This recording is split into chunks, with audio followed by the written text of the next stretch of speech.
Hi viewers, welcome to our channel. ప్రస్తుతం మనతో పాటు సీనియర్ జర్నలిస్ట్ దాము బాలా సార్ వారితో మాట్లాడదాం. నమస్కారం సార్. నమస్తే సార్, విశ్వక్సేన్ గారి గ్యాంగ్స్ ఆఫ్ గోదావరి సినిమా ఇవాళ రిలీజ్ అయింది సార్. మరి సినిమా ఎలా ఉంది, మీ రివ్యూ ఏంటి సార్ ఈ సినిమా పైన? గ్యాంగ్స్ ఆఫ్ గోదావరి ఎప్పుడు రిలీజ్ అవ్వాల్సింది, లేట్ అయింది యాక్చువల్గా. బట్ ట్రైలర్ అండ్ టీజర్ ఇవన్నీ కూడా ఒక బజ్ అయితే క్రియేట్ చేస్తాయి. మొన్న మన ఫంక్షన్లో కూడా బాలకృష్ణ వివాదం కావడం, మొత్తంగా అయితే దీని మీద ఒక మంచి బజ్ అయితే ఉంది. ఓపెనింగ్స్ బాగా వచ్చే విధంగా ఉంది. రెండోది ఏంటంటే, ఈ మధ్యకాలంలో సినిమాలు కూడా ఏం లేవు, థియేటర్లు కూడా చాలా వరకు మూసేశారు. సో అందువల్ల ఈరోజు నిజానికి దాదాపు ఒక 4-5 సినిమాలు, తెలుగు సినిమాలు రిలీజ్ అయినాయి. సో ఈ క్రమంలో గ్యాంగ్స్ ఆఫ్ గోదావరి చాలా హైప్ క్రియేట్ చేసిన ఈ సినిమా ఎలా ఉందనేది చూద్దాం. దీంట్లో విశ్వక్సేన్ హీరోగా చేశాడు. నేహా శెట్టి టిల్లు, డీజే టిల్లులో చేసిన అమ్మాయి. తర్వాత అంజలి, సాయి కుమార్, నాజర్, గోపరాజు రమణ, హైపరాది, ఇలాంటి మంచి కాస్టింగ్ అయితే ఉంది. ఇక టెక్నీషియన్స్ విషయానికి వస్తే, గతంలో రౌడీ ఫెలో, చల్మోహన్ రంగ సినిమాలు డైరెక్ట్ చేసిన కృష్ణ చైతన్య దీనికి డైరెక్షను. తర్వాత సితారా ఎంటర్టైన్మెంట్స్ అండ్ ఫార్చ్యూన్ 4 అనే ఒక 2 బ్యానర్లు కలిసి దీన్ని ప్రొడ్యూస్ చేస్తాయి. మ్యూజిక్ డైరెక్టర్ యువన్ శంకర్ రాజా, ఇళయరాజా కొడుకు. తర్వాత అనిత్ మరాడి అని తను కెమెరా వర్క్ చేశాడు, డిఓపిగా చేశాడు. ఇక దీంట్లో కథ విషయానికి వస్తే, ఇది రాజమండ్రి ఏరియాలో జరుగుతుంది. టైటిల్లోనే గ్యాంగ్స్ ఆఫ్ గోదావరి అని ఉంది. సో రాజమండ్రి ఏరియాలో సెట్ చేశారు. అక్కడ లంకరత్న అనే ఒక కుర్రవాడు ఉంటాడు. అతను కొద్దిగా దుందుడుకు స్వభావం, తర్వాత తాను న్యాయం అనుకున్న దాని పట్ల నిలబడే స్వభావం, అలాంటి ఒక క్యారెక్టరు. తను ఇక్కడ రాజకీయాల వల్ల అన్యాయం జరుగుతుంది అని రాజకీయాల్లో తాను ఎంటర్ అయ్యి వ్యవస్థను మారుస్తానన్నట్టుగా తను ఎమ్మెల్యే దొరసామరాజు దగ్గర చేరుతాడు. అక్కడి నుంచి తను అనుకున్నది నెరవేరిందా, తను ఒక అమ్మాయిని ప్రేమిస్తాడు, ఆ అమ్మాయి ప్రేమ తనకి దక్కిందా, ఏమైంది అనేది బేసిక్గా కథగా చూసుకున్నప్పుడు ఇదేమీ గొప్ప కథగానే ఏం లేదు. కాకపోతే అక్కడ సెట్ చేశాడు. అంటే మామూలుగా మనకి ఒక rural action cinema, violence action cinema జనరల్గా రాయలసీమలోనూ పల్నాడు ఏరియాలోనూ ఇలాగా సెట్ చేస్తూ ఉంటారు.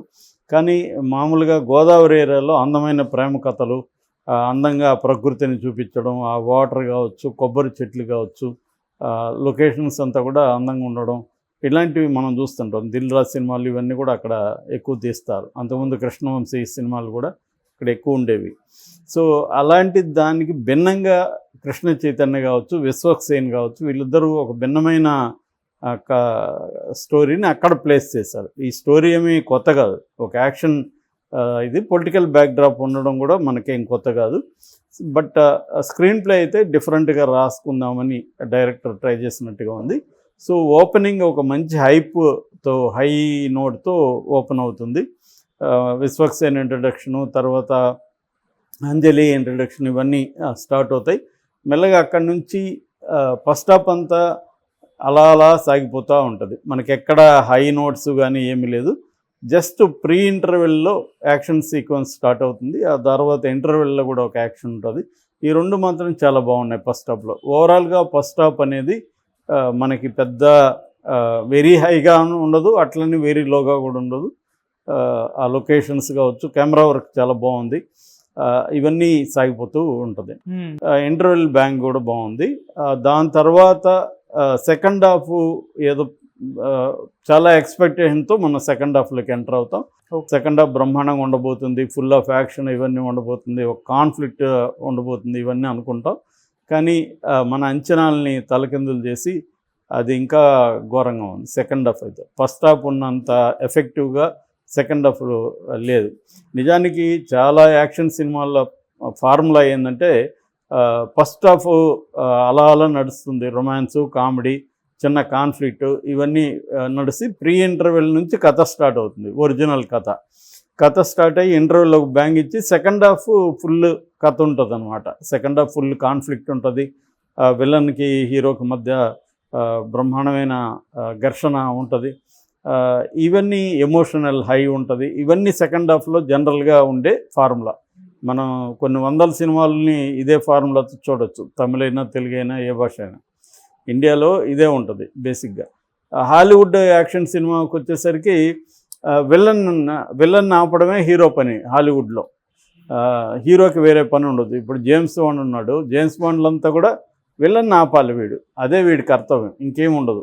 ఎందుకంటే విలన్ ఆకపోతే ప్రపంచం నాశనం చేస్తాడు, లేకపోతే ఒక దేశాన్ని నాశనం చేస్తాడు, లేదా యూనివర్స్ని నాశనం చేస్తాడు. ఇలాంటిది ఏదో టైం బౌండ్ ఉంటుంది. ఈ టైం లోపల విలన్ ఆపాలి. లేదా ఒక బిల్డింగ్ని పేల్చేస్తాడు విలను, సో బిల్డింగ్కి టైం బాంబ్ ఉంది, ఈ లోపల ఆపాలి. ఇట్లా ఉంటుంది కథలు అనమాట అక్కడ యాక్షన్ సినిమాలో. మనకేంటంటే హీరో విలన్తో ఆడుకోవడం అనేది మన యాక్షన్ ప్యాటర్న్. ఇప్పుడు శివ ఉంది, శివాలో హీరో విలన్తో ఆడుకుంటూ ఉంటాడు సినిమా అంతా. ప్రతిదీ అంతే మనకేంటంటే హీరో ఎలివేషన్ కావాలి కాబట్టి విలన్తో హీరో గేమ్ ఎలా ప్లే చేస్తాడు, విలన్ని ఎలా ఆడుకుంటుంటాడు అనేది. సో ఆ కైండ్ ఆఫ్ దీంట్లో పెట్టుకున్నారు, కానీ అది కరెక్ట్గా చేయలేకపోయారు మన దాంట్లో. అయితే దీంట్లో బాగా ఉన్నది డైరెక్షన్ పరంగా చెప్పాలంటే యాక్షన్ సీక్వెన్సెస్ చాలా బాగా చేశాడు. సో అదొక్కటే చెప్పుకోవచ్చు.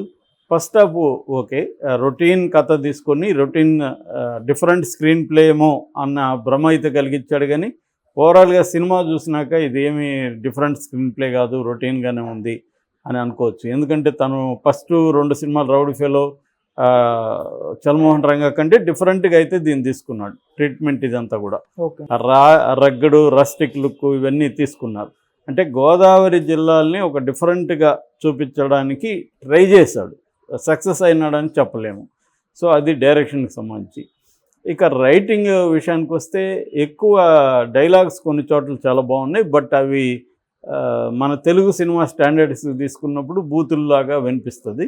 బట్ అది సందర్భోచితంగా చూసినప్పుడు అక్కడేమీ మనకు బూతు అనిపించదు. నిజానికి ప్రజల భాష అంటారు, కానీ చాలామంది ప్రజల భాష బూతు భాష. బూతులు లేకుండా ప్రజలు మాట్లాడలేరు. గ్రామాల్లోకి వెళ్తే నేను చాలా గ్రామాలు చూశాను. చాలా గ్రామాల్లో బూతులు లేకుండా వాళ్ళు మాట్లాడలేరు అసలు. సో కానీ మనం అదంతా కూడా సాహిత్యంలోకో సినిమాల్లోకి తీసుకురావడం అనే కల్చర్ తక్కువ ఉంది. ఓకే. సో ఆ రకంగా దీంట్లో కొన్ని బూతులు కూడా ఉన్నాయి. ట్రైలర్లో ఉన్నవి సినిమాల్లో మ్యూట్ చేశారు, బట్ అక్కడక్కడైతే వచ్చాయన్నమాట. ఏదేమైనా డైలాగ్ పరంగా చాలా చోట్ల బాగుందని చెప్పచ్చు. ఇక యాక్టింగ్ పరంగా వచ్చినప్పుడు ఇది విశ్వక్సేన్ 1 మ్యాన్ షోగా చెప్పచ్చు. అతను నిజంగా ఒక జూనియర్ ఎన్టీఆర్ని గుర్తు చేసే విధంగా అతని పెర్ఫార్మెన్స్ చాలా చోట్ల ఉంది. ఒక పవర్ఫుల్ పెర్ఫార్మెన్స్ కానీ, ఎమోషన్స్ కానీ.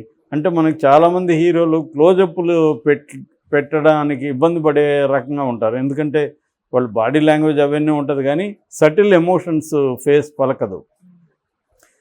కానీ ఈ అబ్బాయికి అవన్నీ ఉన్నాయి. ఆ సటిల్ ఎమోషన్స్ కూడా బాగా చేశాడు. నిజానికి స్క్రీన్ ప్లే కానీ చాలా ఇంట్రెస్టింగ్గా కానీ ఉంటే ఇది పెద్ద హిట్ అయ్యిండే సినిమా. ఎందుకంటే అంత ఎనర్జీ విశ్వక్సేన్ పెట్టాడు, బట్ దానికి తగినట్టుగా డైరెక్టర్ నుంచి సపోర్ట్ లేదు. డైరెక్టర్ అండ్ రైటింగ్ డిపార్ట్మెంట్స్ నుంచి హీరోకి అంత సపోర్ట్ లేదని చెప్పాలి. ఇక నేహా శెట్టి, డీజే టిల్లు తర్వాత దీంట్లో ఒక డిఫరెంట్ క్యారెక్టరు, ఒక rich man's daughter, Nassar rich guy, ఆయన డాటర్గా చేసింది. సో ఆమె వరకు పర్వాలేదు, అంత గొప్ప పర్ఫార్మెన్స్ ఉండే డిమాండ్ కూడా లేదు అక్కడ. ఇక అంజలి ఒక మన రంగమ్మత్త లాంటి క్యారెక్టర్, అనసూయ చేసిన రంగమ్మత్త లాంటి క్యారెక్టర్ చేసింది. అది కూడా బాగా చేసింది. అంజలి వరకు బాగుంది.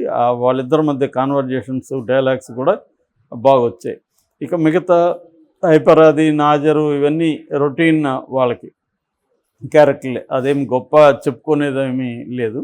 సో ఓవరాల్గా ప్లస్లకు తీసుకోవాలంటే యాక్షన్ సీక్వెన్సెస్, పర్ఫార్మెన్సెస్, ముఖ్యంగా విశ్వక్సేను, తర్వాత డైలాగ్స్, తర్వాత కెమెరా వర్కు, ప్రొడక్షన్ వాల్యూస్, ఇవన్నీ మనం ప్లస్లుగా చెప్పుకోవచ్చు. మైనస్ విషయానికి వస్తే బేసిక్గా కథ రొటీన్ కథ, స్క్రీన్ ప్లే కూడా చాలా బోరింగ్ స్క్రీన్ ప్లే. ముఖ్యంగా సెకండ్ హాఫ్ రొమాన్స్ కూడా గొప్పగా లేదు. ఇలా పాటలు నిజానికి బాగున్నాయి, కానీ సందర్భోచితంగా వచ్చాయి, కానీ బ్యాక్గ్రౌండ్ స్కోరు అన్ని చోట్ల కూడా ఎలివేట్ చేసే విధంగా లేదు. కొన్ని చోట్ల ఓకే, కొన్ని చోట్ల సోగా వెళ్తుంది. సో ఓవరాల్గా ఇది 2 గంటల 26 నిమిషాలు, ఇంకొంత 10 నిమిషాలు తగ్గించి కూడా ఉండొచ్చు. దానివల్ల కూడా కొంత స్ట్రెయిన్ అనిపిస్తుంది, ముఖ్యంగా సెకండ్ హాఫ్లో. ఓవరాల్గా నా rating 2.5 out of 5. Okay sir, thank you so much sir.